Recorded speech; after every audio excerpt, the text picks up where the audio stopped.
Karibia leo tunafurahi kuona salimia watakatifu wote mjina ya damani Bwana Yesu Kristo. Tazama wote juu ya maombi mfupi.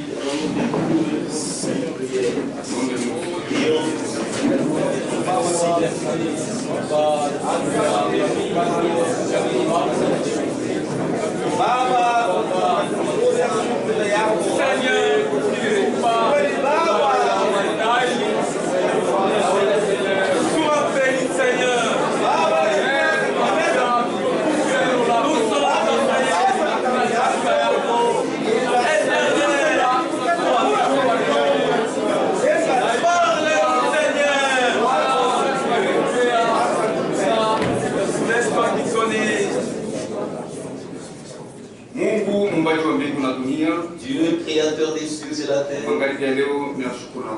ce soir je te remercie et te rends grâce.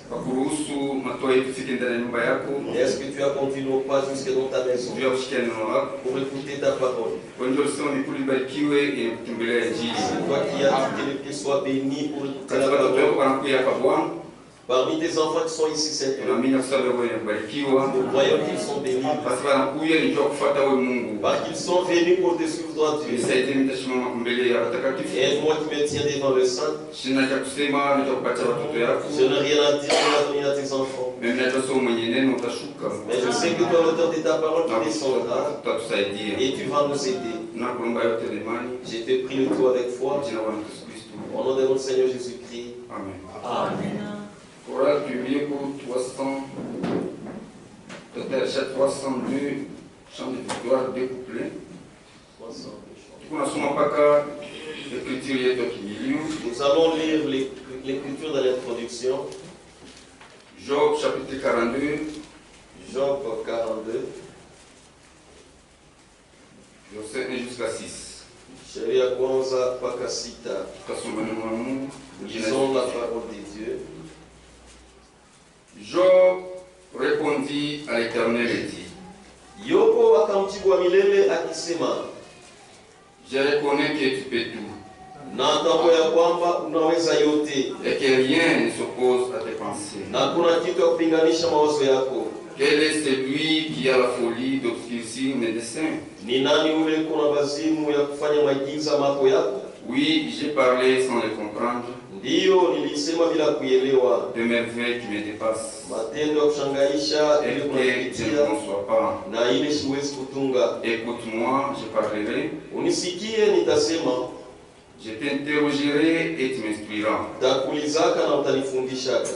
Mon oreille avait entendu parler de toi. Sikio yangu lisikiaka kusemea juu yako. Mais maintenant mon œil t'a vu. Sasa hapa licho yangu inakuona. C'est pourquoi je me condamne. Et je me répands sur la poussière et sur la cendre.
continuons avec le même thème qui dit, j'avais entendu parler de toi,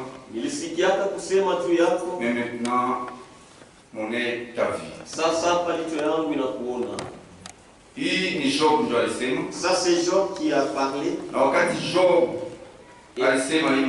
Et quand Job a parlé de cette affaire, c'est après avoir traversé les souffrances. Dans la souffrance où il était, tout ce qu'il entendait sur Jésus, sur Dieu, et en fin de compte, il a vu. Nous aussi ce soir, nous savons que lorsque nous sommes venus en ces lieux, quelque part on entendait dire que Dieu existe, Jésus sauve. Et nous sommes venus ici, nous l'avons vu. Et nous avons dit que cela, c'est ça l'expérience de l'enfant de Dieu. Ce qu'on entend, c'est la parole de Dieu. Et nous devons voir les résultats. Notre Dieu n'est redevable à personne. Il ne sera redevable à personne. Si Dieu est redevable à toi, il va te le payer. Dans Job 41, verset 2, il dit ceci. De qui suis-je le débiteur? Je le payerai. Sous le ciel, tout m'appartient. Mungu alibariki Mungu hawajake ndani ya Mungu. Dieu n'est redevable à personne. Kama Mungu ana ndani yako, si Dieu a ta dette, anasema mimi nitakulipa. Il dit il va te le payer. Parce que tout ce qui est sur la terre, c'est pourquoi nous l'appelons Dieu créateur. Si nous suivons bien ce langage de cette expression, a beaucoup de signification. Dieu créateur. C'est-à-dire c'est lui qui a créé toutes choses. Dieu ne s'intéresse pas seulement à toi l'homme, non. Tout ce que Dieu a créé, il s'intéresse à ça. Dieu a créé les arbres. Dieu a créé les poissons. Dieu a créé aussi l'homme. Tout ce que Dieu a créé, il s'intéresse à tout ça. Il prend soin de tout ça. Il ne prend pas soin seulement de toi l'homme. Non. C'est pourquoi le prophète, il donne un exemple sur le poisson. Il dit un jour, nous étions dans une barque en train de pêcher. Il était lui avec le frère Lee. On prenait des petits poissons pour nous servir des appâts. Là, ils ont mis les petits poissons là à cet hameçon. Ok. Ils ont remarqué que cet hameçon a enlevé même les entrailles. Plus les temps passé, lorsqu'il fallait jeter cet hameçon, et ces poissons n'avaient pas le kilo pour entrer, pour plonger dans l'eau. Il a erré sur l'eau là pendant 30 minutes. Mais quand il a passé 30 minutes sur l'eau, j'ai senti l'esprit de Dieu venant du ciel là à la montagne. C'était comme un tourbillon. Et ça m'a dit ceci. Parle à ce petit poisson que je te retourne la vie. Et Dieu bénisse richement. Il voulait dire à ceux qui l'écoutaient que Dieu n'est pas seulement le Dieu des hommes. Il est le Dieu de toute la créature. S'il a fait l'effort et il voulait retourner la vie au poisson, qu'est-ce que le poisson devant l'homme? Il y a un petit poisson là. Mais il dit, parle à ce poisson que je te retourne à la vie. Et quand il dit, je retourne à la vie, c'est-à-dire avant tout, il y avait la vie. Et ça a disparu, c'est alors qu'on t'a retourné sur la vie. C'est pourquoi lui est Dieu. Il s'intéresse à toutes choses. Nous allons lire. Allons à 20 pour aller rapidement. Alors, à peu près au même moment, j'ai entendu quelque chose qui venait du sommet de la montagne. Là-bas, un tourbillon qui tournoyait et tournoyait. Il descendit comme ça. L'Esprit de Dieu est venu sur le bateau. Il a dit, lève-toi. Il a dit, parlez à ces poissons morts. Dis, je te redonne la vie. Et cet petit poisson était là depuis une demi-heure, avec ses entrailles dans la bouche et ses branchies. J'ai dit, petit poisson, Jésus-Christ te redonne la vie. Vie au nom de Jésus-Christ. D'un coup, il s'est retourné, il a plongé dans l'eau à toute vitesse. Nous sortons. Tout est dans mon 25. N'est pas comme j'avais entendu. C'est toujours dans j'avais entendu. Page 4. Mais après, dans 5.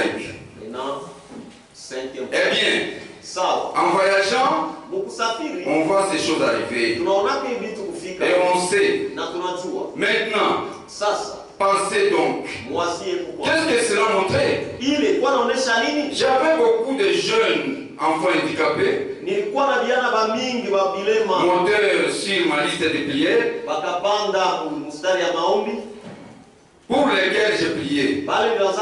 Mais quand la vision est venue, c'était pour un petit poisson. À peu près très long. Environ 2 à 3 pouces. 5 à 7 cm de long. L'ensemble avait l'air d'être aussi gros que le poisson. Mais si c'est arrivé, c'est pour vous montrer que Dieu s'intéresse aussi aux petites choses. Mungu wetu ana grossiste. Il n'est pas grossiste. Ni Mungu anaenda dans détail. Il est Dieu qui va en détail. Il y a des même des petites choses que tu négliges. Lui, Dieu s'intéresse à ça. C'est pourquoi devant Dieu, il n'y a pas un petit mensonge et un grand mensonge. Il n'y a pas un petit péché et un grand péché. Lui, Dieu entre dans les détails. Tout ce que tu fais, il intéresse Dieu. Que Dieu bénisse richement. Tout ce que tu fais, il s'intéresse à ça. Un jour, alors, il y avait des lépreux partout dans le pays. Il a utilisé sa puissance pour maudire un arbre. Celui-ci a commencé à sécher. Alors il y avait partout des gens qui avaient besoin de cette puissance de guérison.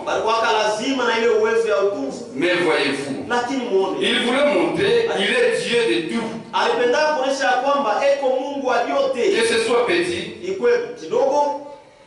que ce soit grand, quoi que ce soit, il est toujours Dieu de toutes choses, de toute la création. Alors nous l'aimons. Cela nous apprend que s'il s'est intéressé à faire entrer par la parole la vie dans un petit poisson insignifiant qui était là sur l'eau mort, depuis une demi-heure, certainement 15 jours, il pourra faire entrer la vie dans ses enfants par la parole. La parole de Dieu, c'est ça la vie. La parole de Dieu apporte la vie. S'il a donné la vie dans un petit poisson, un poisson qui a un jour, il parlera sur toi. Même si votre corps n'est plus qu'une prière de poussière, peu importe un jour, il parlera et nous lui répondrons. Il est Dieu. Il s'intéresse à tout ce que nous faisons, à tout ce que nous disons. Il s'intéresse à tout. Notre Dieu s'intéresse à tout. Il s'intéresse à ce que nous disons. Il s'intéresse à ce que nous faisons. Lorsque nous nous réunissons, qu'est-ce que nous avons toujours dit? Parce que Dieu voit même ce que nous parlons.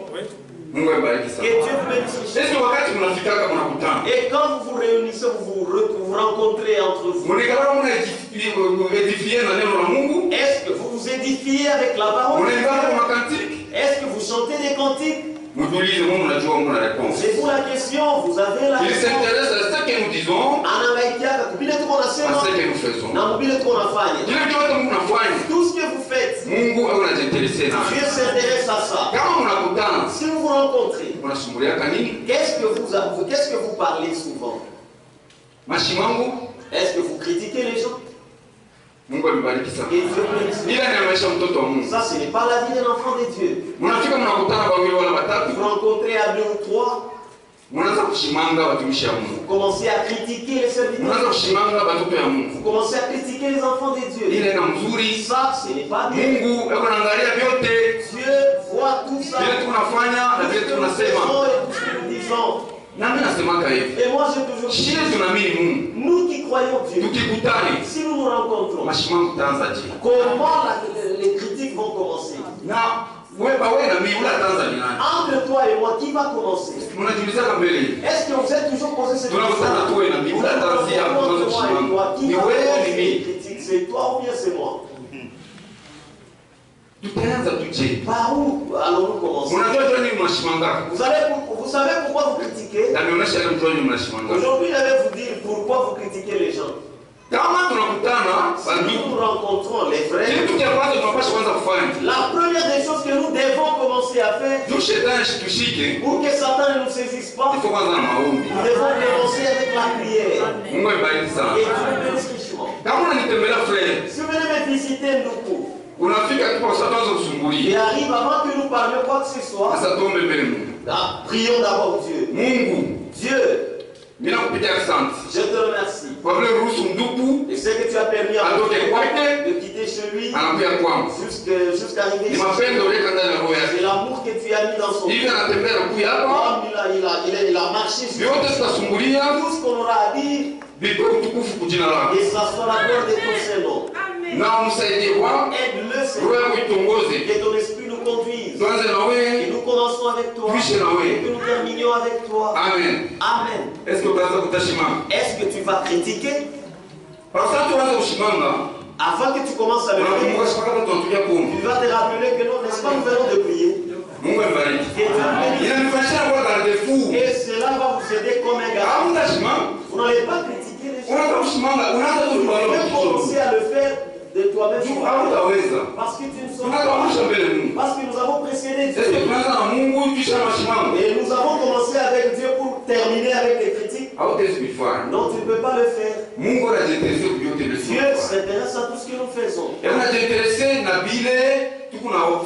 Il s'intéresse à tout ce que nous disons. Ce que nous faisons, le monde te connaît mieux. Le monde te connaît que tu es chrétien. Un chrétien ne vit pas une vie de confusion. Comme si tu es chrétien, comme si tu ne l'es pas. Non, ça c'est une vie de confusion. Un chrétien a la vie qui est manifeste devant Dieu et même devant les autres. Job. Si nous parlons au sujet de Job, Dieu l'a vanté. Un homme droit, intègre. Dieu ne vante pas quelqu'un pour le vanter. Si Dieu vante quelqu'un, il sait pourquoi il le vante. Tu veux qu'on t'honore, honore la parole de Dieu. J'avais entendu Baka. Lisons toujours Moule Sikia. Nous allons lentement. Page 9. Paragraphe 44. Job. Considérons un peu sa vie. Job était prophète. Cet homme a vécu avant que la Bible ait été écrite. On pense que Job, c'est l'un des plus anciens livres de la Bible. Parce qu'il a été écrit avant la Genèse. Et a été écrite. Job, c'est grand guerrier. Et ce prophète, voyant homme à son époque. Sans doute, il avait été élevé et il avait servi le Seigneur toute sa vie. Il avait mené une vie tellement honorable devant les gens que tous les respectaient. Quand on appelle la Koshimi, tu veux qu'on t'honore, honore la parole de Dieu. Ne te plains pas, vous ne me respectez pas. Vous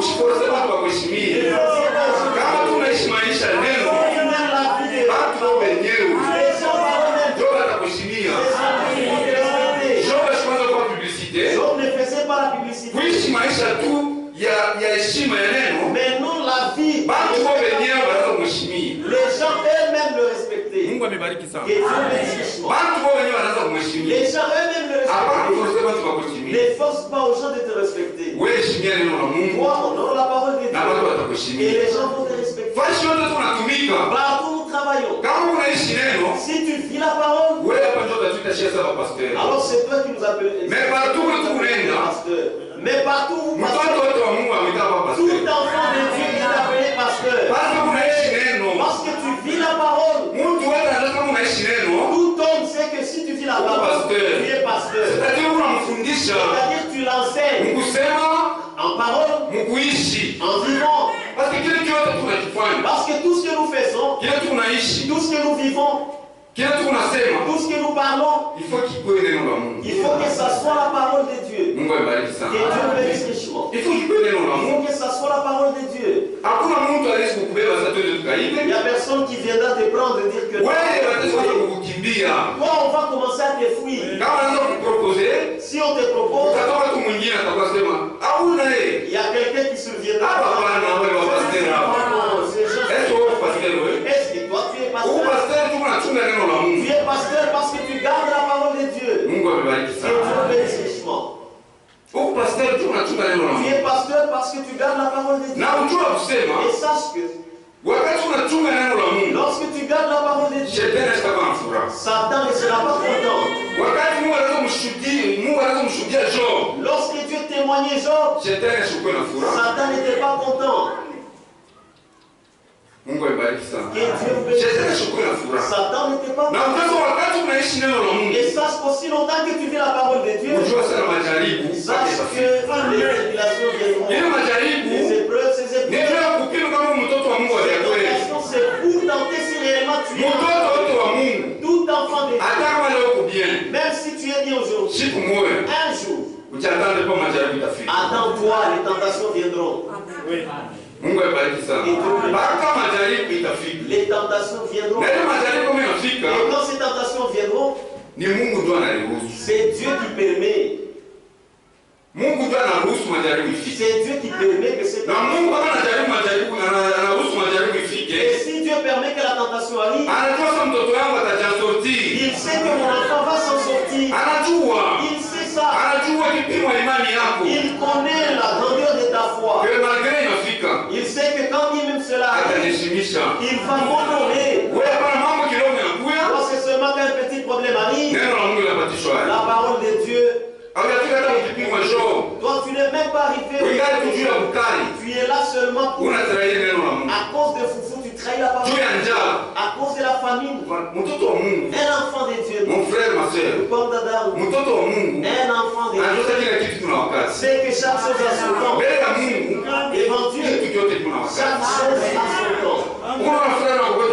Voyez un frère qui traîne sa femme. Allô, bureau. Pasteur. C'est elle qui m'a bloqué la vie. Un langage de païen, ça. Ta femme t'a bloqué la vie comme. Et puis toi tu es.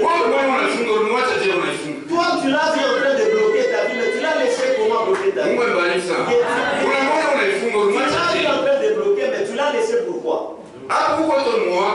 Depuis que tu l'as bloqué, toi tu penses qu'en étant avec elle, quand je l'ai mangé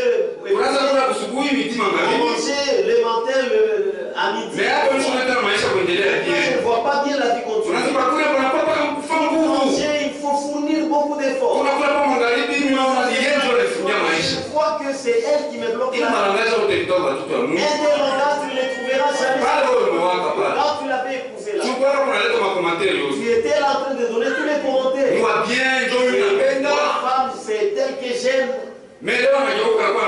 Aujourd'hui, c'est elle qui bloque ta vie. Nous les enfants, nous n'avons jamais ce langage.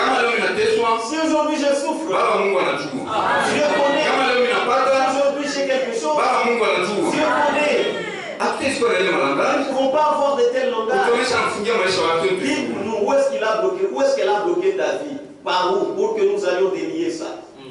Que Dieu bénisse. Frère, non, ça non. Et ta femme te maisha yetu ni mikono ya Mungu. Notre vie entre les mains de Dieu. Nani alikutosha maisha yetu mikono ya Mungu? Qui veut ôter notre vie entre les mains de Mimi Dieu? nasemaka hivi. Kwa étoile yako itapotea. Kama maisha yangu Mungu ashafunga hivi. Si ma vie entre la main de Dieu comme ça, kama shetani anatosha maisha ya mikono ya Mungu. Si Satan parvenait à enlever ma vie entre la main de Dieu, c'est-à-dire mon Dieu n'est pas puissant. C'est-à-dire mon Dieu n'est pas puissant. Shetani anafungua mkono wa Mungu atosha maisha yako. La main de Dieu afin de prendre ta vie de sa main. Non. Car oui. Nous enfants de Dieu, tout ce qui nous arrive, c'est Dieu qui permet. Et si Dieu permet quelque chose, toutes les tentations qui peuvent arriver ne peuvent jamais dépasser la raison de ta foi. Dieu permet que ces tentations t'arrivent.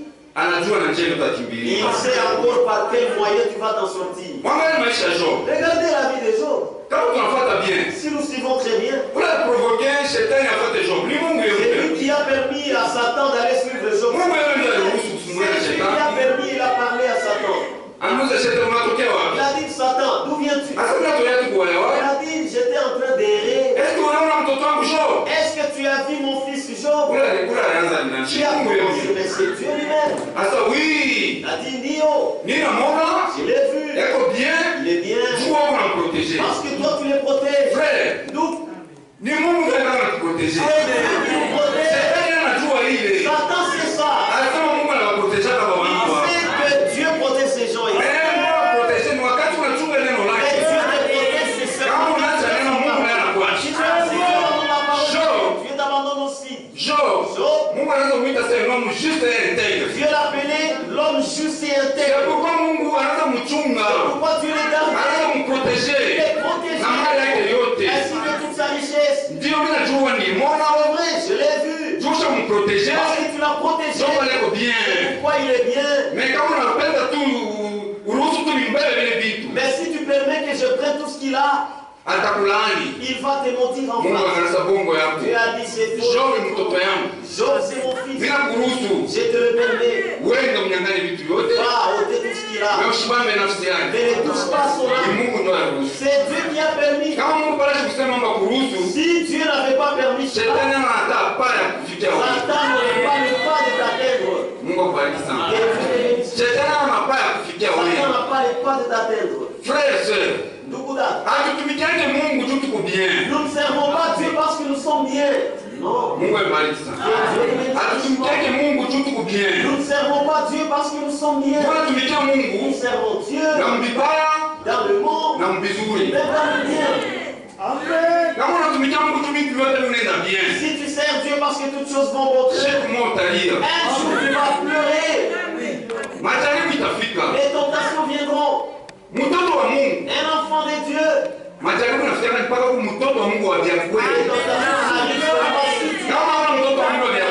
Si tu n'es pas un véritable enfant de Dieu, la tentation n'est pas parce que tu n'es pas de Dieu. Et Dieu, il éprouve ses enfants. C'est pour te former. Amen. Hier nous avons chanté. Pour mon bien. Premier couplet, s'il te plaît. Quand les frères arrivent, elle travaille pour mon bien. J'apprends à bien combattre. Quand les frères arrivent, elle travaille pour mon bien. J'apprends à bien combattre. Deuxième couplet, quand la tentation vient, elle travaille pour mon bien. J'apprends à faire la guerre.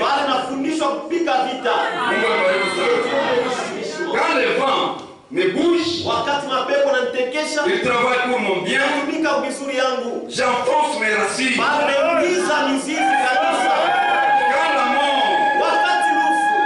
la mort me frappe, elle travaille pour mon bien. Je vais me reposer. Quand les douleurs me frappent, elle travaille pour mon bien. Elle fortifie ma foi.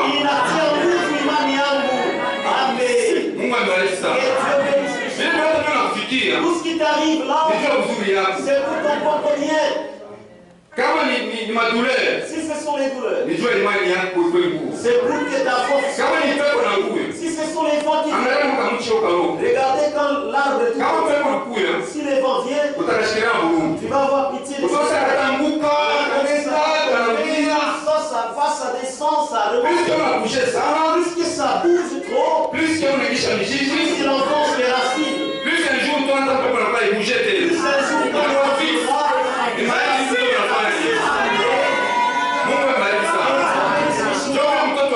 c'est comme ça qu'elle enfant. Plus les tentations arrivent. Plus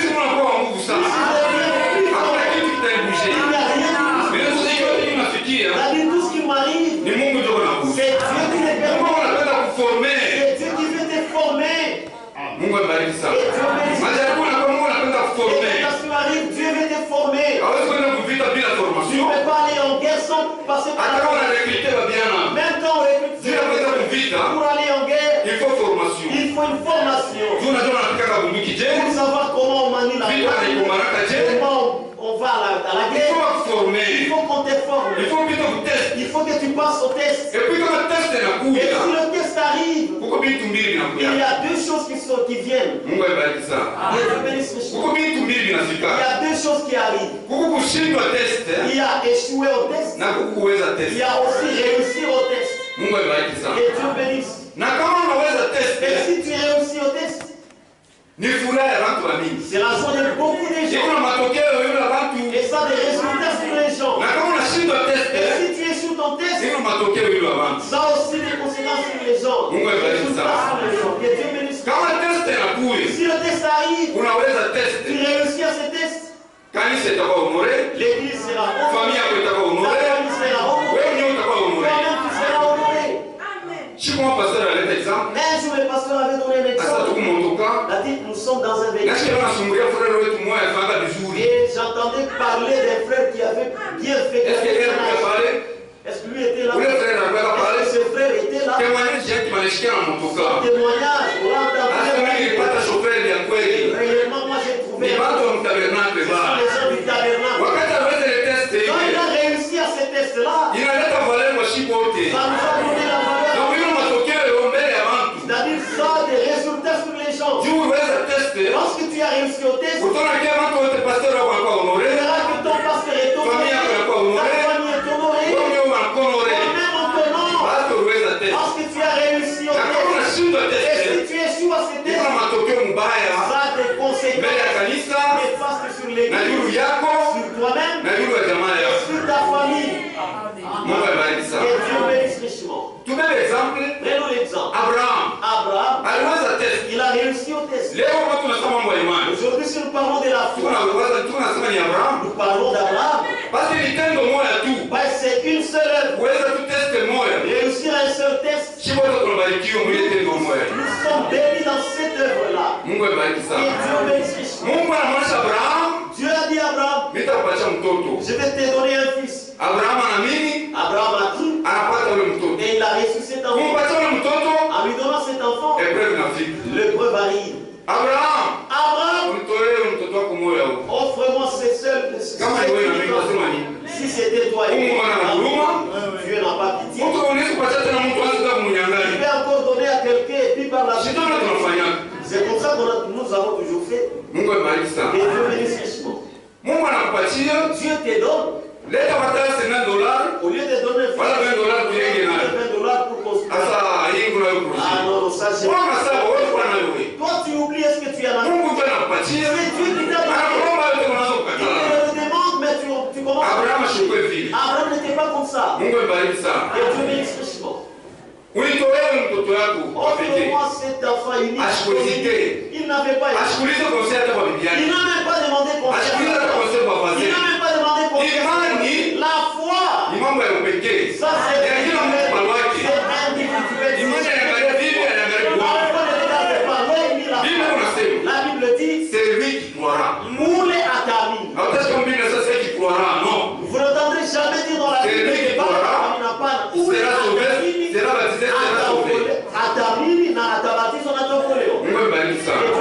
Imani kila mtu kwa wake. La foi c'est chacun pour soi. Abraham anabeba ule mtoto. Abraham a pris cet Bila enfant kuuliza conseil. sans demander conseil. Mungu anasema Dieu a dit, yeye ndiye alileta. c'est lui qui a donné. Yeye ndiye ndo analomba. Et c'est celui qui a Mimi sina donné. cha kufanya. Moi je n'ai rien à faire. Mtoto ni mtoto wa Mungu anapaswa C'est comme kuishi. ça qu'un enfant de Dieu doit agir. Abraham Abraham, anaenda na ule mtoto. il est allé avec cet enfant. Anaenda naye juu ya kwenda kumkata. Il est allé avec cet enfant pour l'égorger. Mungu abariki sana. Le sacrifier. Mimi napenda Abraham msemo Moi yake. j'aime le langage d'Abraham. Anaonyesha waserviteri Il yake. a dit à ses serviteurs. Ndio Abraham alikuwa na imani ya kweli. Abraham avait la véritable foi. Sasa mwambaki Il a hapa. dit, vous restez ici. Mimi nienda na mtoto. Moi je vais avec le fils. Tunaenda kwa Budu. Nous allons adorer Tutarudia. et nous allons rentrer. Mungu abariki sana. Mungu alimwonyesha tena mtoe mtoto. Mais Dieu lui a dit d'aller. Mais anasema tunaenda kwa Budu. Mais lui dit, nous allons adorer Tutarudia et tena. nous allons Ni rentrer. imani ya tei. Ça c'est quelle foi. Mungu abariki Et sana. Dieu bénisse richement. Tutaenda kwa Budu, Nous tutabikuta allons hapa. adorer, nous allons rentrer. Mungu anaangalia ndani ya Abraham. Dieu a regardé dans le Kupita tena nilisema sana huyo kwa par ses imani. paroles, il a dit cet homme à la foi. Abraham Abraham ashikufike kule anza kusita il sita. n'est pas arrivé là en train d'essayer. Mungu ashakusema na pasha Dieu kuexecute. a déjà dit et je dois exécuter.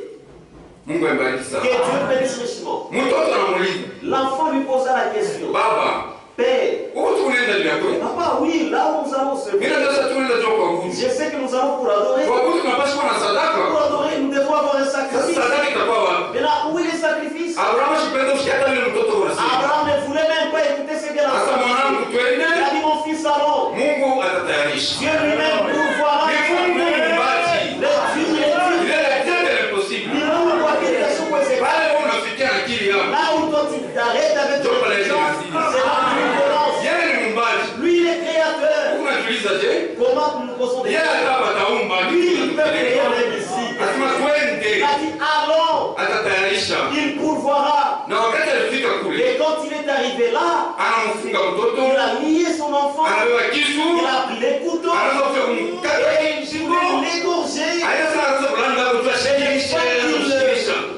Qu'il Il essayait de pour entendre. Le couteau, c'était pour exécuter. Dieu a dit, Abraham, arrête. Je vois maintenant ta foi.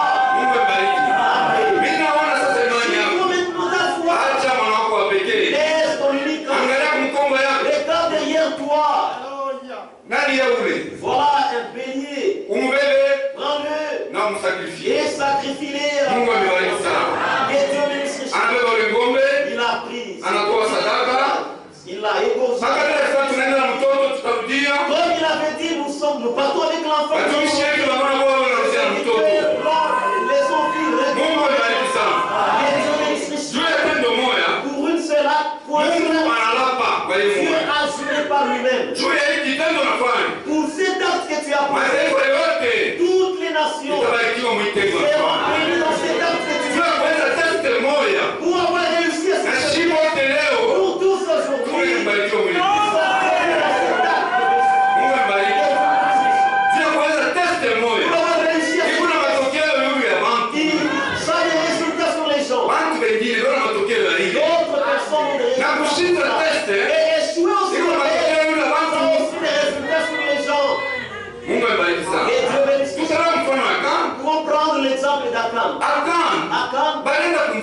ils sont allés en guerre.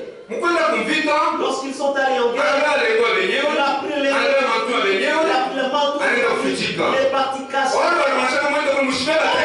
leur avait dit de ne rien prendre la guerre là. Il est arrivé là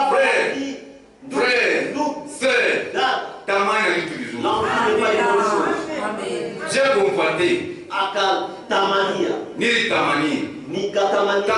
J'ai convoité. La convoitise n'est pas une bonne chose. Le jour de ce que Dieu t'a fait.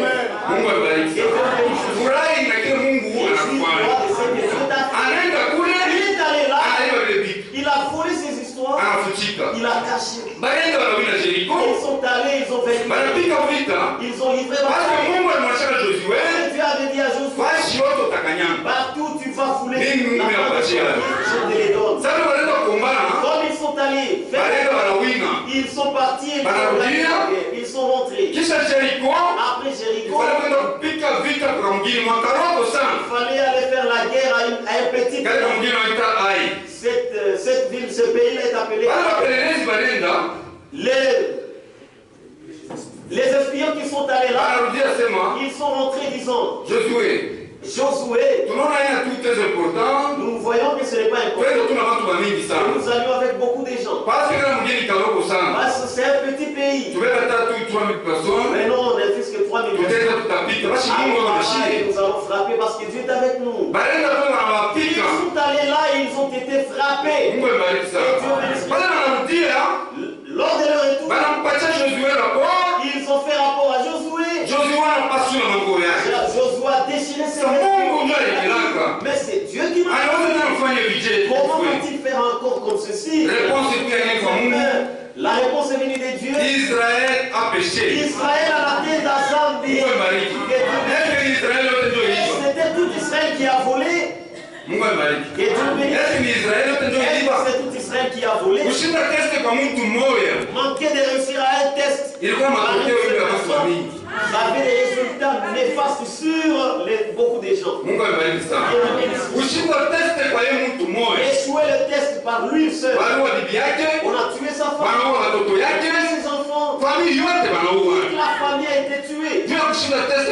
Parce qu'il a échoué un seul test.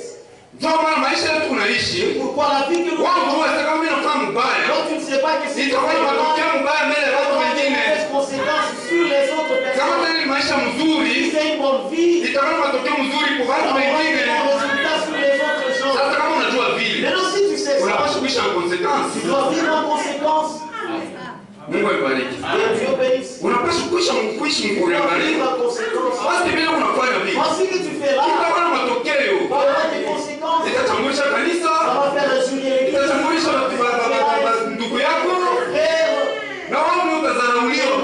Et toi-même tu seras méprisé.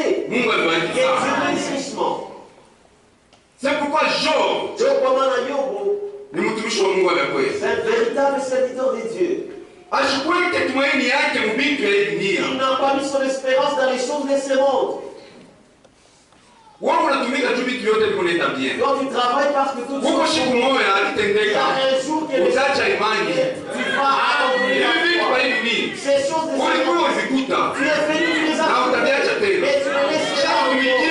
Nous ne travaillons pas pour Dieu parce que si nous bénissons, c'est bien. Nous travaillons avec notre richesse et nous ne mettons pas notre confiance dans ça, jamais. Non.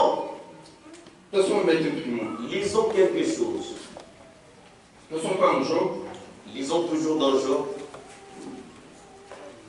Job 31. Écoutez comment est-ce que Job parlait. Job 31.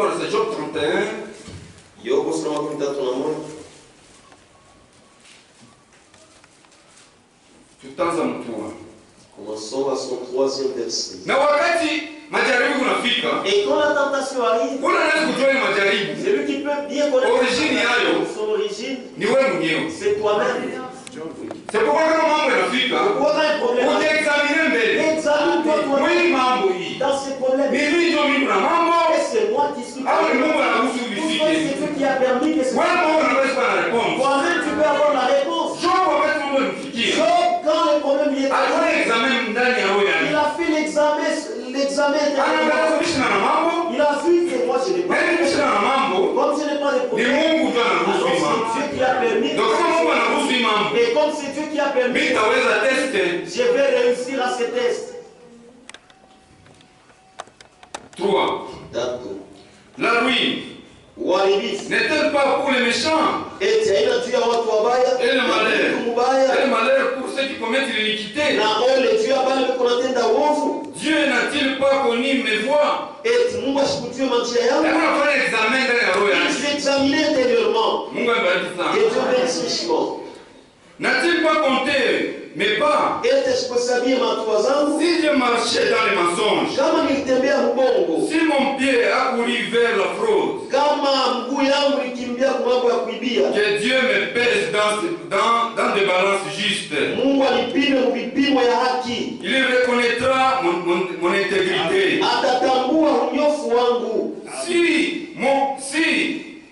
Si mon pas qu'a détourné du droit chemin, si mon cœur a suivi mes yeux,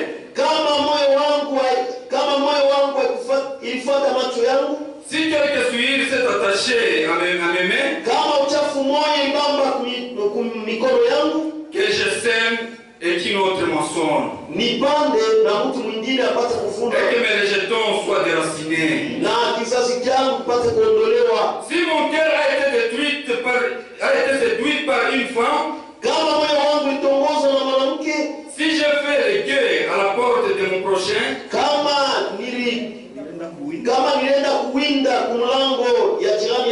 que ma femme tourne la mêle pour un autre, bibi yangu ageuze kiuma juu ya mtu mwingine, et que d'autres la déshonorent, na wengine bamkosee heshima. Si j'ai dit l'or, kama mimi sema dhahabu, tu es mon espoir, uko tumaini yangu. Si je me suis réjoui de la grandeur de mes biens, kama nilifurahiwa na kunene ya mali yangu, de la quantité de mes richesses, ya wingi wa utajiri wangu, que j'avais acquis, ile nilipataka, ni kusema, c'est-à-dire, Job alifanya examen ndani ya roho yake. Job s'examine intérieurement.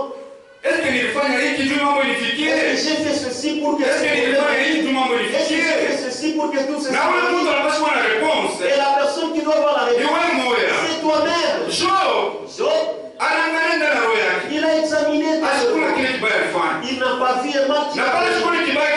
Et quand il a vu qu'il a reconnu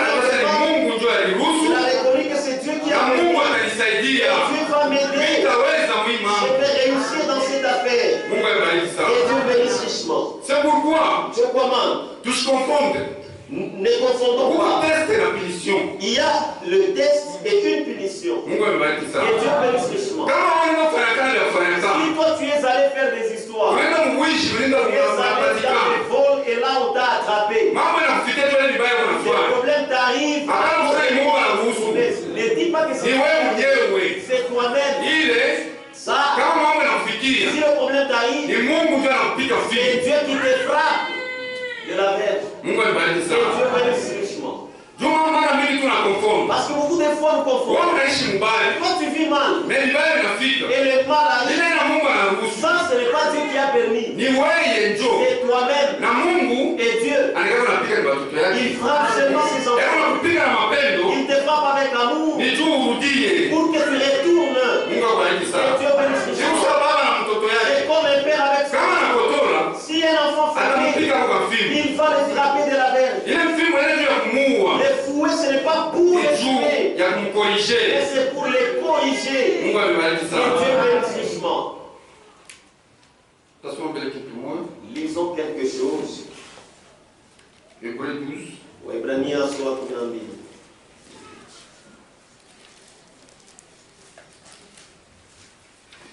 Hébreux chapitre 12. Waebrania sura 12.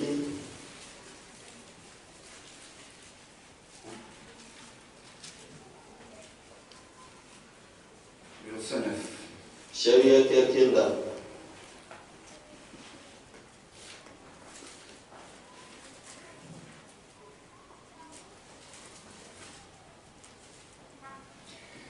D'ailleurs, Mbele, puisque nos pères selon la chair juba baba yetu nous mwili sont châtiés walitupika et que nous les avons respectés. na tulibeshimu. Frère, nous les sommes. Sommes interprétés parce que nous n'en savons. D'ailleurs, puisque nos pères selon la chair nous ont châtiés et que nous les avons respectés, ne devons-nous pas, à bien plus forte raison, nous soumettre au Père des esprits pour avoir la vie?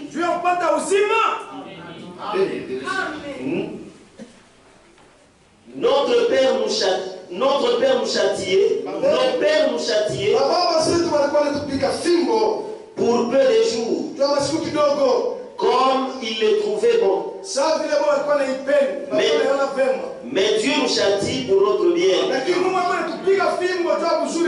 afin que nous participions à sa sainteté. Mungu abariki. Que Dieu bénisse. Mungu kama anakupiga fimbo, Si Dieu te frappe, haina ce kukoteshe. n'est pas pour te Ni perdre, juu kama ya vizuri vyako. c'est pour ton propre Ni bien. juu ishi C'est kutakatifu. pour que tu vives la sainteté. Njoo kwa maana ndugu yangu na dada C'est yangu. pourquoi, mon frère, ma soeur, Magharibi ya leo. ce soir, Najua sasa katikati yetu bashope beko hapo. je sais que parmi nous, il y a des gens Bali beko na mimi sasa Mungu anaweza yote. qui croient que Dieu peut tout. Job alisema, Job a dit, mimi najua sema unaweza yote. je sais que tu peux tout. Na wewe Et toi, amini magharibi ya leo. crois ce soir Anasema Mungu anaweza que yote. Dieu peut tout. Kama unaishi maisha mbaya, Si tu mènes une sale vie, Mungu anaweza yote. Dieu peut tout. C'est pourquoi Dieu comment? wakati unasikia hii neno, Lorsque vous écoutez cette parole, Mungu akamsogelea yake. on ne s'habitue pas à Dieu. Uko siku moja utaishi siku yako ya Il mwisho. y a un jour que tu vivras, ce sera pour la Weka dernière. maisha yako en ordre. Mets en ordre ta vie, Espere ndani ya Mungu wako espère en ton Dieu, na siku moja et un jour, Mungu atakukonsolea. Dieu va te consoler. Tuangalie leo Pour ce soir, tutasimamia hapo. nous nous arrêtons là. Tunapenda Mungu tunaona kesho. Si telle est la volonté de Dieu, permettez-moi de